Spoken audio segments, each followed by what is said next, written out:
Well, presumably you'll be glad to see the back of Bath, won't you? Yes, turned us over in 2 league games now.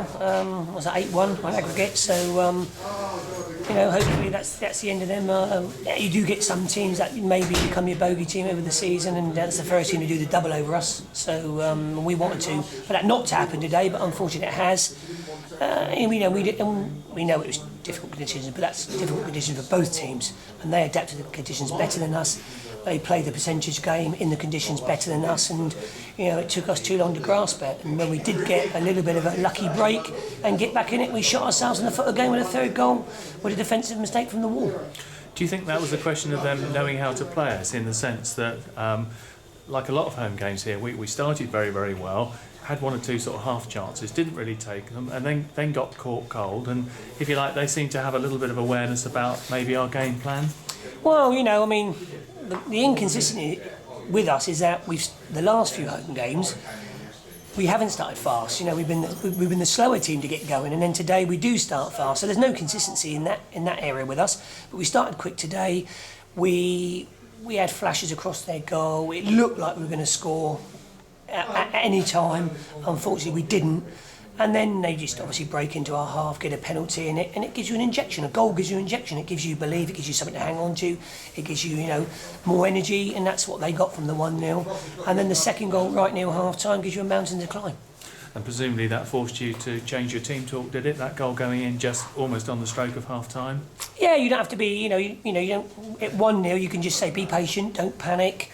Keep your shape, keep pushing, keep trying to open the door, and it will come. At 2-0, it's a little bit more, we have to chase it a bit more now. We have to go a little bit more gun-ho, put another one up front, push for the goal. Yes, we got it. We got it. Luckily, but we got it. And what we didn't do then was,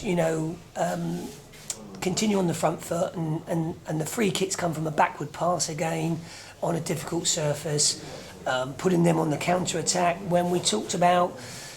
Playing forward balls into certain areas, and on the icy conditions make their back four look at their goal and make them run back towards their goalkeeper, and we didn't do that enough in the conditions.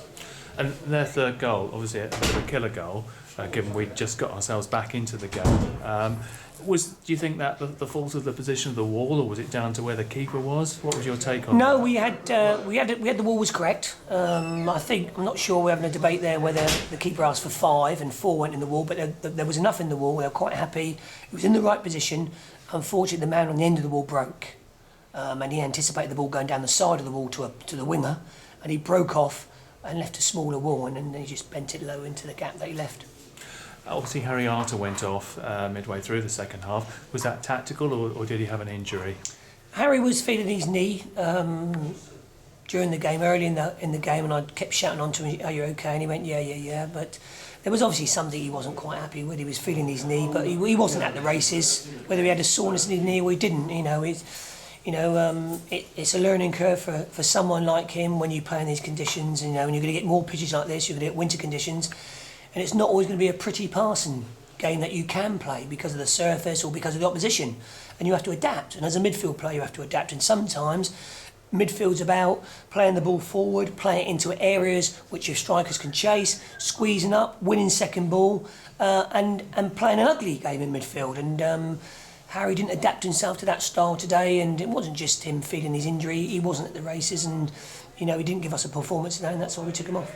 And do you think there's a certain naivety about our side? I mean, the sort of points you've mentioned now, you probably might get with, if you like, more experienced players, but really apart from Bournemouth and Hutchinson, we do obviously lack experience in this side. And do you think the performances that we see today, and perhaps we've seen throughout the season, as a result of that? Of course it is. I mean, there's no denying the fact that we've tried to go a little bit more experience as we've gone along, hence Nicolau and Jamie Hand. They've been brought in because they're a little bit senior, and we knew we needed a little bit more into the squad in that respect.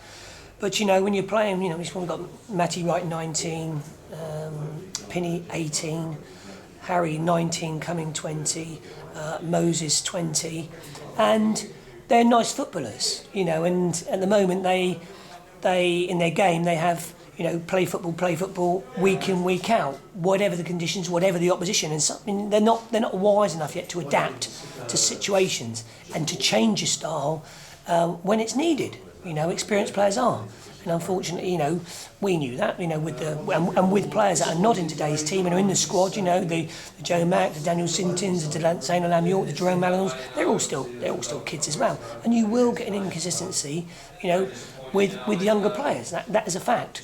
But, you know, we know why that is, and I'm sure everyone else knows why that is, because, you know, the finances there not to go and get 18 senior players because you can't afford them. So you work with what you got and you try and improve those younger players and educate them, and they are being educated and they are grasping it and they are becoming much more round players and more adaptable. But every 4 or 5 games it rears its ugly head and it comes out, and that's what you're seeing. Obviously, hopefully a chance to rectify things with Haventon Waterlooville coming up away on Boxing Day. But what are your feelings about that game, Graham? Difficult game, good side, you know, 4-4-2, big target man, good little man alongside, score goals, good partnership, lively left winger, lively right winger, good at home, open the game up, you know, well disciplined at the back, typical Blue Square South team, pretty much, you know, senior, know what they're doing, been together a little bit, quite a few of them for a while now, they know their game. Very difficult game. Conditions we don't know, might be heavy, might be soft, might not be a good surface. So, you know, sometimes, you know, it's a battle. And if it's going to be a battle, we have to do the battle, you know, and it's not always going to be a lovely surface and the sun, it's not always going to be shining. So that's what I'm saying when boys need to have to change their game. Lovely, thanks very much. Thanks Graham. very much.